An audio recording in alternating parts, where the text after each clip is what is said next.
서섹스의 흡혈귀. 홈즈는 그날 도착한 마지막 편지를 읽고 나더니 비아냥거리는 표정으로 그걸 내게 보여주었다. 현대와 중세, 현실과 환상이 뒤섞여서 더 이상 분간할 수 없는 선까지 간 것 같군, 왓슨. 이거 한번 읽어보게나. 흡혈귀에 대하여.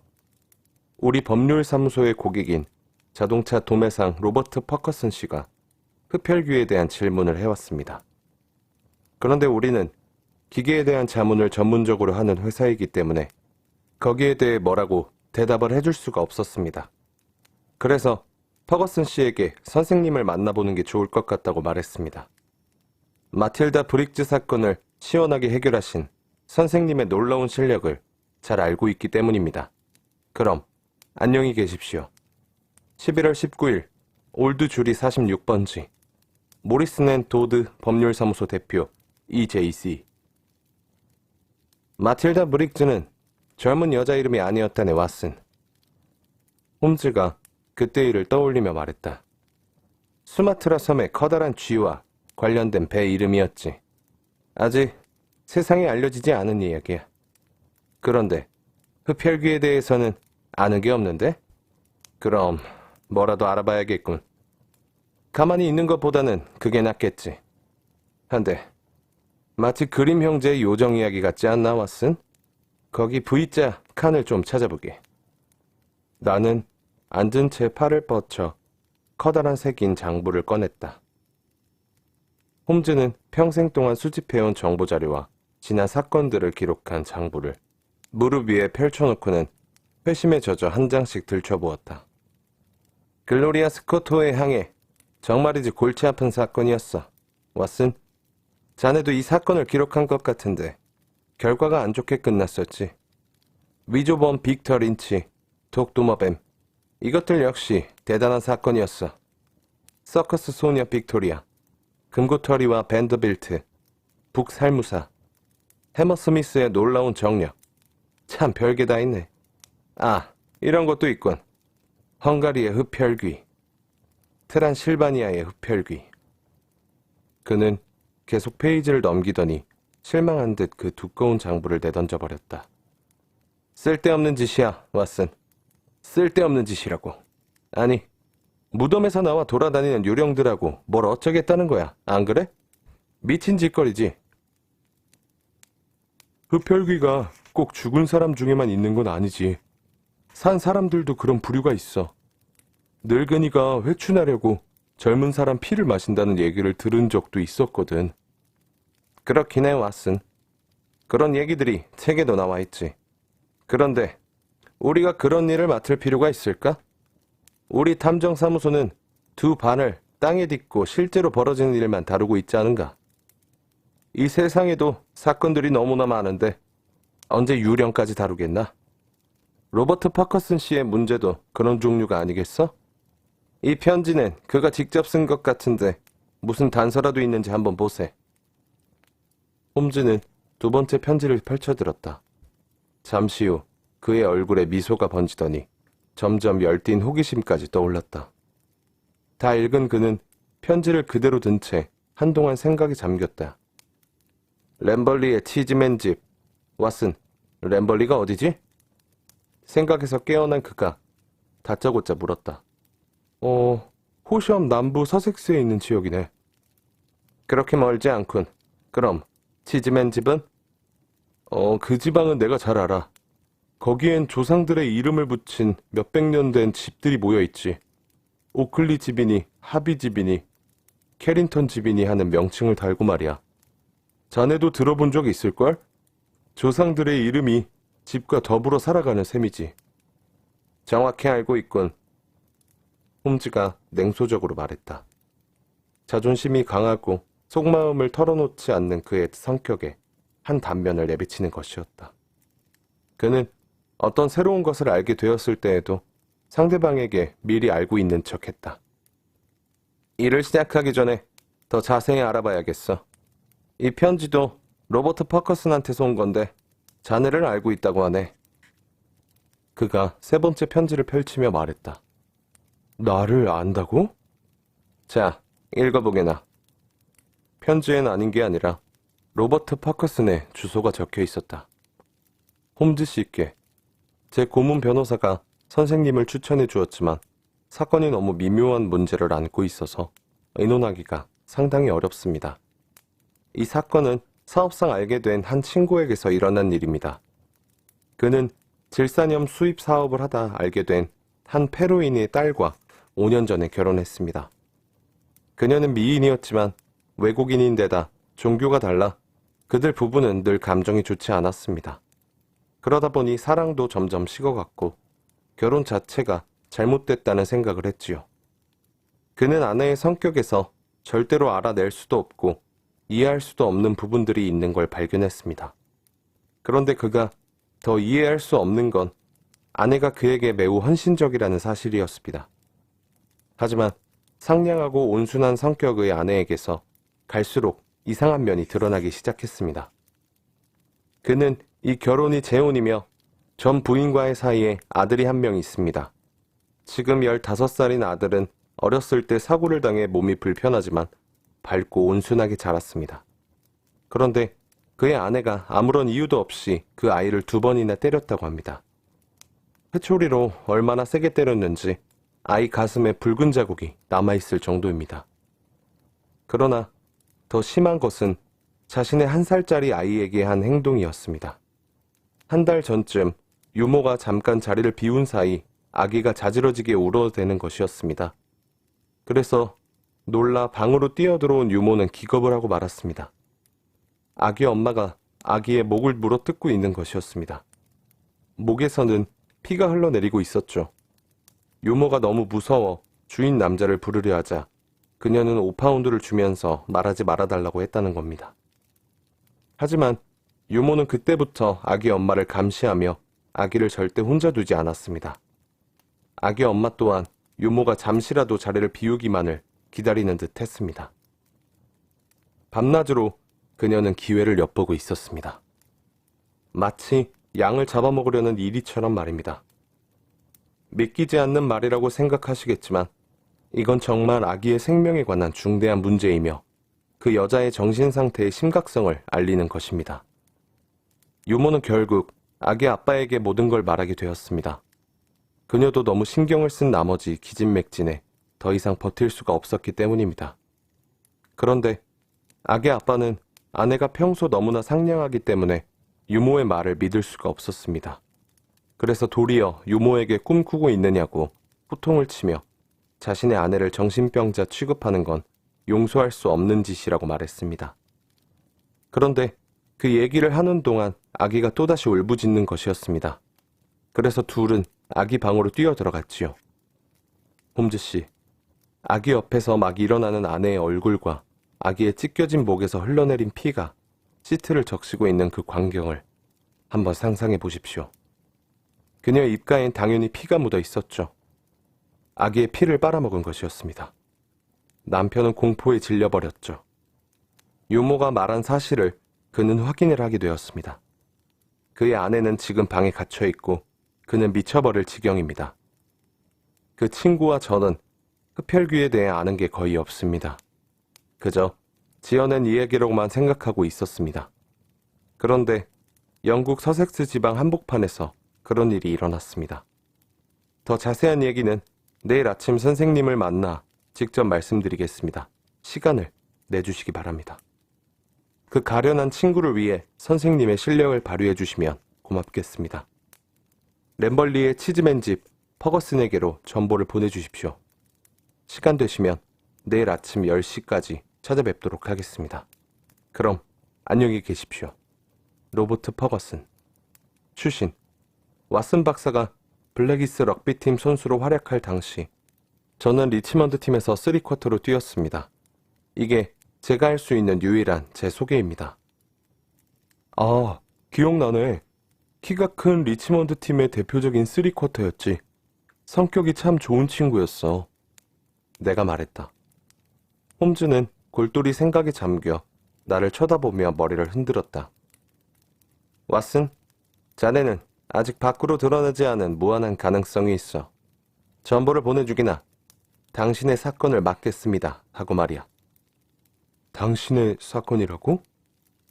우리 탐정사무소가 마음 약한 사람들을 돕는 곳은 아니라네. 그 사건은 퍼거슨 씨 본인의 일일 게 틀림없어. 자, 전보를 보내 내일 아침에 만나보자고. 다음날 아침 정각 10시에 퍼거슨이 도착했다. 운동선수 시절의 멋진 몸매는 온데간데 없고 머리카락이 듬성듬성 빠져 있었으며 어깨도 구부정한 모습이었다.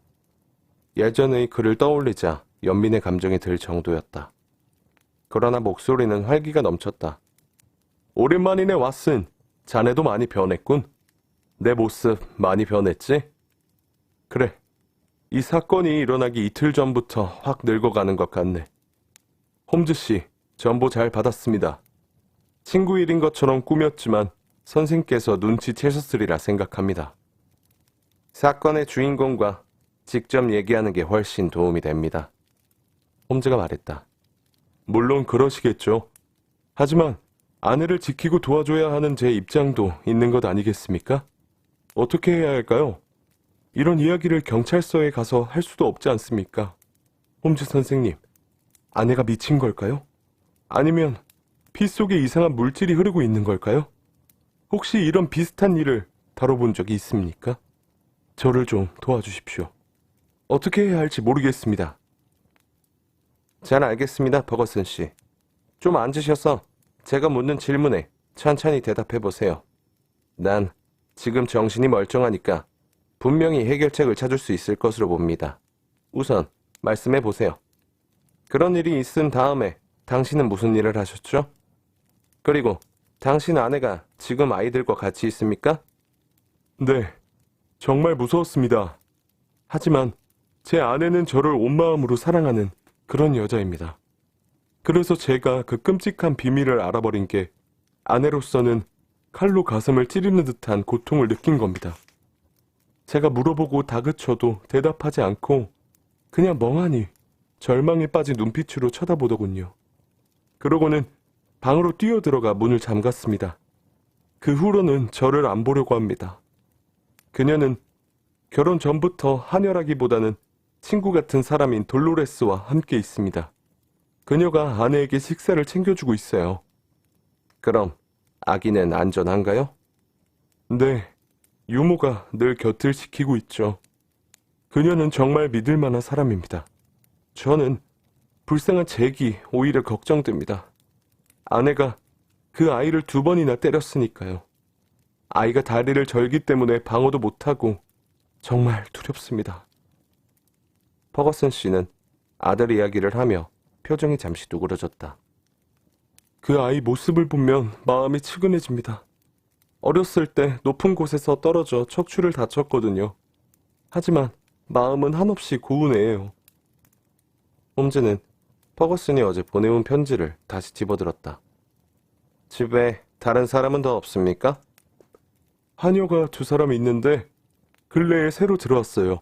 그리고 마이클이란 마구간지기가 있죠.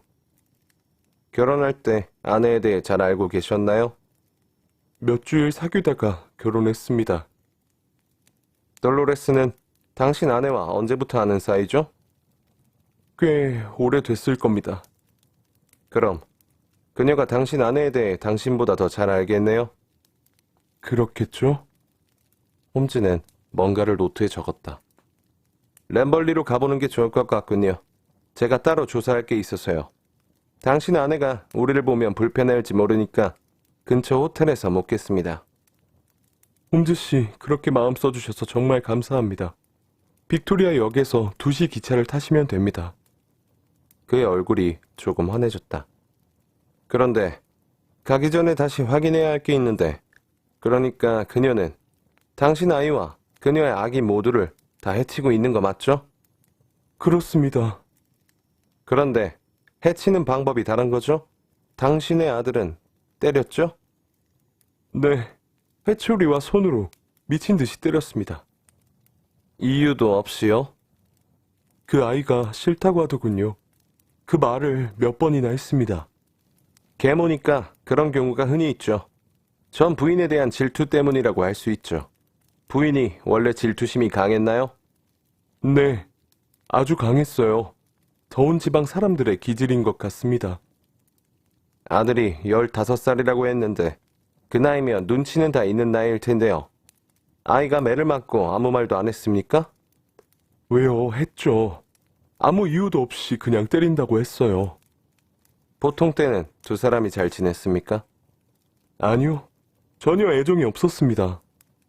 아이가 마음이 곱다고 하지 않았나요? 물론이죠. 제 인생에 아들보다 더 소중한 존재는 없습니다. 저는 아이를 위해 살고 있습니다. 그 애는 제 말을 잘 따르죠. 홈즈는 또다시 뭔가를 노트에 기록했다. 그러고는 잠시 생각이 잠겼다. 재혼하기 전에는 아들과 더 가까웠었죠? 네, 그랬었죠. 아이가 마음이 여리다면 죽은 엄마를 많이 그리워했겠네요. 네, 몹시 그리워했습니다. 또 한 가지 궁금한 건 그녀가 젖먹이 아기와 당신의 아들을 동시에 그렇게 해쳤나요? 처음엔 그랬어요. 광기가 일어나자 아이들 둘에게 한꺼번에 달려들었죠. 두 번째 아들 잭만 두들겨 맞고요. 하녀인 메이슨 부인이 그렇게 얘기했어요. 참 복잡하네. 홈즈 선생님, 그게 그렇게 중요한 문제입니까? 중요할 수도 있어요. 사람들은 보통 가설을 먼저 세워놓은 뒤 그걸 증명할 자료들을 모으는데 어떻게 보면 나쁜 습관일 수도 있어요. 나는 과학적인 수사 방법을 쓰는데 여기 있는 당신의 옛 친구가 과찬할지도 모르니 설명은 그만두겠습니다. 어쨌든 지금 생각으로는 당신의 문제를 해결할 수 있을 것 같습니다. 그럼 내일 봅시다. 짙은 안개가 끼어있는 11월의 어느 날 밤, 램벌리의 한 호텔에 짐을 놓고 우리는 밖으로 나왔다. 그리고 흙탕길을 한참 달려 외딴 곳에 떨어져 있는 퍼거슨의 고풍스러운 집에 도착했다. 건물이 꽤 큰 편이었는데 전체적으로 어수선한 분위기로 무척 낡아 있었다. 집 안으로 들어가자 오래되어 퀴퀴한 냄새와 썩은 냄새가 뒤섞인 불쾌한 냄새가 났다. 퍼거슨 씨는 우리를 거실로 안내했다. 장작이 타고 있는 벽난로 옆에는 1670년이라고 쓰여진 동판이 붙어있고 여기저기 많은 장식품들이 놓여 있었다. 벽의 반은 지방색이 풍기는 장식 판자가 붙어 있었는데 아마도 17세기에 집을 지을 때부터 주인이 만든 것 같았다. 그리고 한쪽 벽엔 페루 태생인 그의 부인이 가져온 남아메리카 토산품들이 걸려 있었다. 홈즈가 갑자기 자리에서 일어나더니 가까이 가서 그것들을 살펴보았다. 그러고는 한참 생각을 하다 벼랑간 소리쳤다. 이리 와라. 바구니 속에 누워있던 개 한 마리가 비틀대는 걸음으로 주인에게 다가왔다. 개는 뒷다리가 불편한 데다 꼬리도 축 처져 있었다. 홈즈 선생님 왜 그러시죠? 이 개 어디 아픈가요? 글쎄, 수의사도 모른다고 하는데 일종의 마비 증세 같아요. 뇌막염이 아닐까 생각하고 있습니다. 그래도 지금은 많이 좋아진 거예요. 그렇지, 칼로? 개가 알아들었다는 듯이 꼬리를 흔들었다. 그러고는 슬픔에 잠긴 눈으로 우리를 번갈아 쳐다보았다. 자기 얘기를 하고 있다는 걸 아는 모양이다. 증세가 갑자기 나타났습니까? 네, 어느 날 밤에요. 언제쯤이었죠? 4개월 전이에요. 이상하네요. 뭔가 연관이 있는 것 같아요. 뭘 알아내셨습니까? 이미 추측한 걸 확인하고 있는 겁니다. 뭘 말입니까? 말씀 좀 해주세요. 선생님은 복잡한 수수께끼라고 생각하실지 모르겠지만 저에게는 생사가 걸린 문제거든요. 아내를 살인자로 만드느냐, 아이들을 영원히 위험 속에 놔두느냐 하는 문제라고요. 그러니 농담은 하지 말아주세요. 몸집 큰 옛날의 쓰리쿼터는 그 말을 하며 거의 온몸을 떨고 있었다. 홈즈가 그의 어깨를 다독거렸다. 버거슨 씨, 해결책을 찾는다 해도 당신에게 계속 고통이 될까 걱정입니다. 지금 당장 알 수 있는 건 아니지만 어쨌든 곧 모든 것이 밝혀질 겁니다. 아, 제발 그렇게 되면 얼마나 좋겠습니까? 잠깐 아내 방에 가서 좀 보고 오겠습니다. 버거슨이 나가자 홈즈는 벽에 걸려있는 그 이상한 물건들을 자세히 들여다보았다. 잠시 후 퍼거슨은 여전히 어두운 표정으로 돌아왔다. 돌로레스, 여기 차 좀 주세요. 그리고 아내가 먹고 싶어하는 건 뭐든지 갖다 드리세요. 부인께서 몹시 아프십니다. 드시고 싶은 게 없다고 하시네요. 의사를 불러야 할 것 같아요. 혼자 내버려두면 어찌 될지 몰라서. 퍼거슨은 당황해하며 나를 쳐다보았다. 내가 한번 가볼까? 아내가 의사를 만나려고 할지 모르겠네. 제가 모시고 가겠습니다. 부인께서도 의사를 부르고 계시거든요. 그럼 올라가 보게. 나는 돌로레스와 함께 2층으로 올라갔다. 그녀가 열쇠를 꺼내 방문을 열었다. 묵직한 참나무 문이 삐거덕거렸다. 내가 들어가자 그녀도 따라 들어와 안에서 다시 문을 잠궜다. 침대 위에 여인이 누워 있었다. 높은 열에 시달리는 듯 멍한 표정으로 몸을 일으켰다. 그러나 낯선 사람을 보자 안심한 듯 다시 누웠다. 그녀의 맥과 열을 재봤더니 맥이 빠르고 열도 높게 나왔다. 그런데 그녀의 병세는 육체적 고통이 아니라 신경의 문제에서 오는 증세 같았다. 이틀 동안 누워 계셨어요. 돌아가실까봐 걱정입니다. 돌로레스가 말하자 열이 올라 빨갛게 된 얼굴로 여인이 나를 쳐다보았다. 제 남편은 어디 있나요? 아래층에 있는데 부인을 몹시 보고 싶어 합니다. 아니요.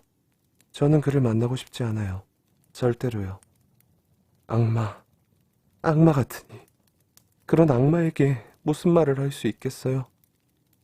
그녀는 다시 광기가 되살아난 것 같았다. 제가 도와드릴 일은 없습니까? 없습니다. 아무도 저를 도와줄 수 없어요.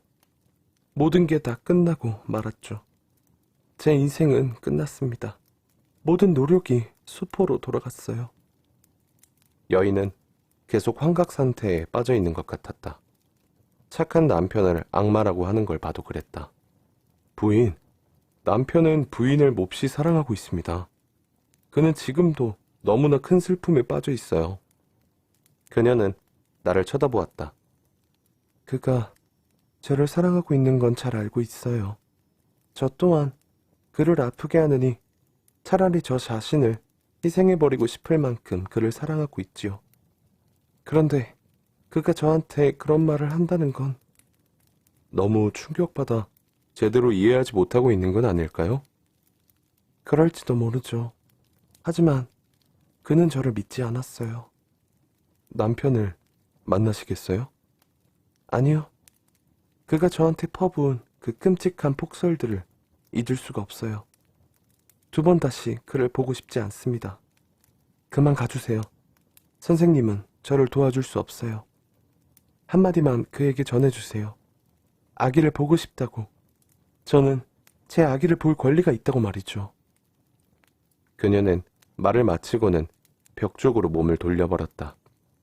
퍼거슨과 홈즈는 난로 옆에 그대로 앉아 있었다. 난 퍼거슨에게 부인의 말을 전했다. 아기를 맡겼다가 아내가 또 발작을 일으켜 무슨 짓을 할지 어떻게 알겠는가? 난 그날 아내의 입가에 묻은 핏자국이 도저히 잊혀지지 않네. 그는 또다시 몸을 떨며 말했다. 아기는 유모가 잘 지키고 있어야 하네. 하녀가 차를 가져와서 따르자 한 소년이 문을 열고 들어왔다. 창백한 얼굴의 금발이었다. 그는 아버지를 보고는 몹시 좋아하며 소녀처럼 2팔로 아버지의 목을 끌어안았다. 아빠, 벌써 오셨어요? 벌써 오실 줄은 몰랐는데 그냥 여기서 기다릴 걸 그랬어요. 퍼거슨 씨는 조금 당황해하며 품에서 가만히 아들을 떼어냈다. 그래. 여기 홈즈 선생님과 왓슨 선생님을 모시고 왔어. 탐정가 홈즈 선생님이요? 그래, 맞아. 소녀는 우리를 뚫어질 듯 쳐다보았다. 눈빛에 경계심이 잔뜩 묻어있다. 아기는 어떻습니까? 한번 보고 싶은데요? 홈즈가 말했다. 메이슨 부인에게 아기를 데려오라고 해라. 퍼거슨 씨의 말에 소년이 비틀거리는 걸음으로 방을 나갔다. 곧 큰 키의 마른 여인이 예쁜 아기를 안고 들어왔다. 섹슨과 라틴의 피가 섞인 검은 눈의 금발 아기였다. 퍼거슨 씨는 아기를 받아 안고 귀엽다는 듯 쓰다듬었다. 이 어린 것을 해치다니. 그는 중얼거리며 아기의 상처를 들여다보았다. 나는 홈즈의 표정을 살펴보았다. 그는 굳어진 얼굴로 아기와 아버지를 쳐다보더니 고개를 돌려 반대쪽을 잔뜩 의심스러운 눈빛으로 바라보았다. 그의 시선은 마치 비가 내리는 음산한 정원을 바라보는 것 같았다. 그러나 창 덧문이 반쯤 가려져 있어서 밖이 잘 보이지 않았다. 그렇다면 그는 유리창을 보고 있는 것이 틀림없었다.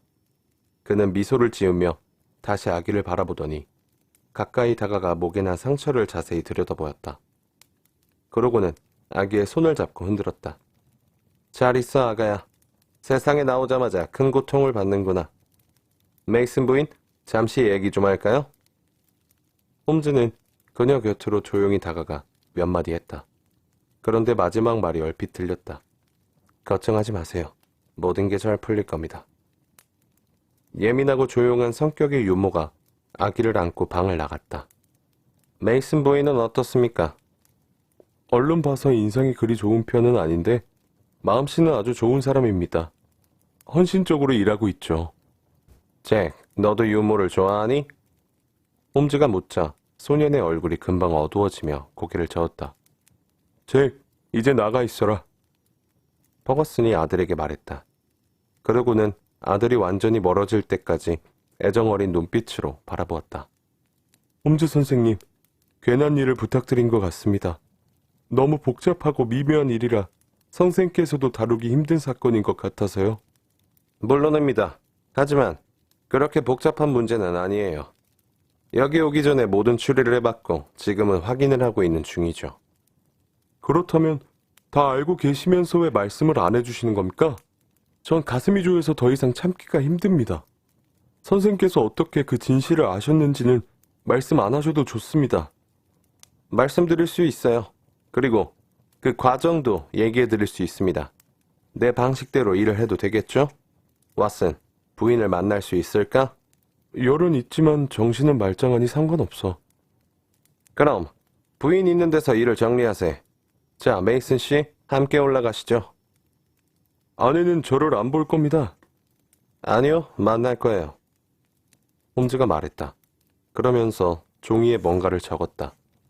왓슨, 이걸 부인에게 전하게. 나는 그녀의 방문 앞에서 돌로레스에게 종이를 넘겨주었다. 그러고는 잠시 후 부인이 소리를 지르는 게 들렸다. 기쁨과 놀라움이 섞인 소리였다. 그러자 돌로레스가 나오더니 모두 들어오라고 말했다. 퍼거슨 씨는 방으로 들어가자마자 아내에게 달려갔다. 그러나 그녀는 외면했다. 홈즈가 말했다. 돌로레스, 잠시 좀 나가주시겠습니까? 아, 그런데 부인이 원하시면 함께 계셔도 좋습니다. 그리고 퍼거슨 씨, 저는 워낙 일이 많아 바쁩니다. 그래서 단순하고 직접적인 방법을 쓰는데요. 가장 빨리 수술을 하는 외과 의사가 환자의 고통을 빨리 덜어주는 건 인지상정이겠죠? 제가 하고 싶은 말은 어떻게 하면 당신의 고통을 빨리 덜어주느냐는 겁니다. 당신 아내는 정말 희생적이고 아름다운데도 불구하고 스스로를 학대하고 있어요. 퍼거슨 씨는 기쁨이 겨워 외쳤다. 그 사실을 증명해 주시면 저는 선생님을 평생 은인으로 여기겠습니다. 그렇게 하죠. 그런데 당신은 또다시 상처를 받게 됩니다. 아내의 결백만 확인된다면 저는 어떤 상처도 달게 받겠습니다. 그러죠. 처음 얘기를 들었을 때부터 저는 흡혈귀라는 것을 도저히 이해할 수가 없었어요. 이런 일은 이제까지 영국에서 한 번도 일어난 적이 없었죠. 그런데 당신이 잘 보았더군요. 부인이 아기 옆에서 돌아다 봤을 때 입가에 핏자국이 있었다고 했죠? 네, 그랬어요. 피를 마시려고 상처를 빤 게 아니라 다른 이유 때문에 빨 수도 있다는 건 생각해보지 않으셨나요? 영국 역사에도 보면 한 여왕이 독을 빼내려고 상처를 물어뜯었다는 얘기가 있거든요. 독이요? 남아메리카와 관련이 있습니다. 이곳에 오기 전에 난 이곳에 걸려있는 물건들을 이미 예상하고 있었어요. 그리고 독이 묻어있을 거라고 생각했죠. 저기 엽총 옆에 있는 화살통이 비어있는 걸 보고 바로 직감이 왔어요. 아기가 독약이 묻어있는 화살에 찔렸다면 상처를 빨리 빨아내야겠죠? 안 그러면 저 개처럼 불구가 됐을 거예요. 이제 아시겠어요? 부인께선 아기가 화살에 찔린 걸 보고 급히 피를 빨았던 겁니다. 그러나 부인은 당신이 소녀를 무척 아끼고 있다는 것을 알았기 때문에 그 말을 안 했던 거예요. 잭이? 난 방금 전 당신이 아기를 안고 있을 때 소년의 표정을 봤어요. 심한 질투와 증오심으로 가득 차 있더군요. 잭이 그랬다고요? 퍼거슨 씨, 괴롭겠지만 사실입니다. 아들에 대한 지나친 사랑과 아빠에 대한 과장된 감정 표현, 그리고 죽은 엄마에 대한 추억 등이 얽혀 그런 끔찍한 행동을 하게 된 것입니다. 게다가 자신은 불구인데 아기가 예쁘니 미웠던 거죠. 세상에, 도저히 믿을 수가 없군요. 부인, 제가 한 얘기가 모두 맞습니까? 여인은 머리를 파묻고 울고 있었다. 흐느껴 울던 여인은 잠시 후 남편에게 말했다. 당신에게 충격을 줄 것 같아 얘기하지 못했어요. 그래서 다른 사람이 진실을 얘기해 주길 바라고 있었죠. 잭을 1년쯤 바닷가로 가서 지내게 하는 게 좋을 것 같습니다. 홈즈가 마침내 일어나며 말했다. 그러고는 물었다. 부인, 한 가지 궁금한 게 있는데요. 잭을 때린 건 이해할 수 있어요. 왜냐하면 때론 인내심에도 한계가 있으니까요. 그런데 이틀 동안 아기를 안 보고 어떻게 견디셨나요? 메이슨 부인에게 다 얘기했어요. 그녀는 진실을 알고 있었죠. 아, 네, 저도 그렇게 추측했었죠. 퍼거슨은 침대 옆에 서서 손을 떨고 있었다. 왓슨, 우리는 가도 될 것 같네. 충성스런 돌로레스와 함께 나가세. 자네가 그녀의 한 팔을 잡게. 내가 다른 팔을 잡을 테니까. 이제 그들끼리 해결하도록 놔두고 우리는 떠나는 게 좋겠어.